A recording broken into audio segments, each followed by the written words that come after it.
In the garden of Olam Machishebeth, beneath the quiet shade of a tree near the classroom area, Gabriel stood beside Hakkadosh. The young man looked troubled. He spoke of the stubbornness of his world, how no one seemed to listen. People believed only what they wanted, shutting their ears to reason. Gabriel responded calmly, reminding him that truth was never on the surface, it was hidden beneath, like something submerged in deep water. It was a figurative expression, he clarified, but then decided not to linger on it. What mattered was that Hakkadosh continued to speak, to tell the people what they needed to know, whether they believed it or not.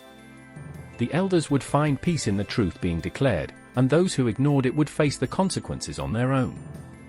Hakkadosh admitted it wasn't easy. But Gabriel urged him not to fail as others had, and not to alter anything, to deliver the message exactly as it was. Would he do that? Hakkadosh nodded silently, a solemn promise in his eyes. 1 year later, in the physical world. A graveyard stood quiet under a grey sky. Friends and family gathered around a fresh mound of earth. Hakkadosh's father had been laid to rest. The family was struck with grief. Esther sobbed softly, asking where the God of their father had gone. How were they to survive now, left as orphans? Hakkadosh placed a comforting hand on her shoulder. He reminded her of the year before, when they had lost their mother, and now, their father. Yet, despite the sorrow, he held on to the belief that God had a plan for them. They would endure. They had to be strong.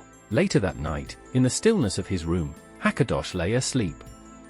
But suddenly, he awoke and sat up sharply, as though a revelation had just pierced his dreams. He murmured to himself that the greatest truths were hidden within the greatest secrets. Without hesitation, he moved to his reading table.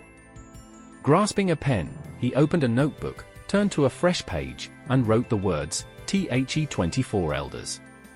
And so began the next chapter of Hakkadosh's journey.